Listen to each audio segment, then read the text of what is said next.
আসসালামু আলাইকুম দর্শক, আলু দিয়ে মজাদার একটা নাস্তার রেসিপি শেয়ার করব। এর জন্য প্রথমেই 3টা মিডিয়াম সাইজের আলু আমি এরকম করে কেটে ভালো করে ধুয়ে নিয়েছি।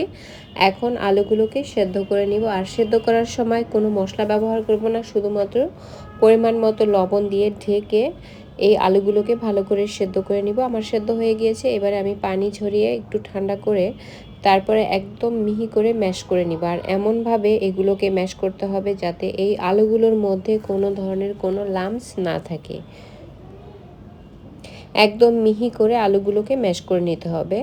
যখন পুরোপুরি ম্যাশ করা হয়ে গেল ওই পর্যায়ে এখানে আমি কিছু গুঁড়ো মশলা অ্যাড করব, তবে খুব বেশি মশলা ব্যবহার করার কোনো প্রয়োজন নেই। আমি লাল মরিচের গুঁড়ো দিয়েছি 1 টেবিল চামচ, পরিমাণ মতো লবণ ব্যবহার করেছি। এখন দিয়ে দিব আমি 6 টেবিল চামচ কর্নফ্লাওয়ার। আমি কিন্তু 3টা মিডিয়াম সাইজের আলু ব্যবহার করেছি, এর জন্য আমি 6 টেবিল চামচ কর্নফ্লাওয়ার ব্যবহার করেছি। আপনারা আলুর সাইজ বা আলু যেরকম নেবেন ওই অনুপাতে কিন্তু কর্নফ্লাওয়ার নিতে হবে।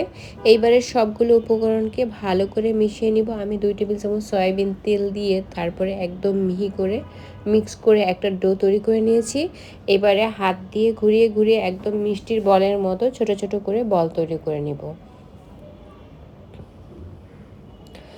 আমার সবগুলো বল তৈরি করা হয়ে গিয়েছে। এখন এগুলোকে ভেজে নিব। আর বলগুলো, এই পটেটো বলগুলো ভাজার জন্য একদম পর্যাপ্ত পরিমাণে তেল নিতে হবে।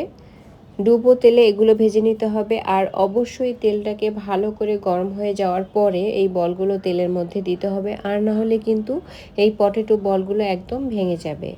এই টিপসটা অবশ্যই আপনাদের মনে রাখতে হবে। তো আমি এবারে উল্টে পাল্টে ঘুরিয়ে সবগুলো পটেটো বল একসাথে ভেজে নেব। আর আমার ইতিমধ্যে কিন্তু এগুলো ভাজা হয়ে গিয়েছে। এখন আমি যে কোনো ধরনের সসের সাথে এগুলো পরিবেশন করব। আজকের এই সহজ নাস্তা তৈরির এই রেসিপি যদি ভালো লাগে আমার চ্যানেলটি সাবস্ক্রাইব করে রাখবেন, পেজটি ফলো দিয়ে রাখবেন এবং নিয়মিত লাইক কমেন্ট শেয়ার করে পাশে থাকবেন।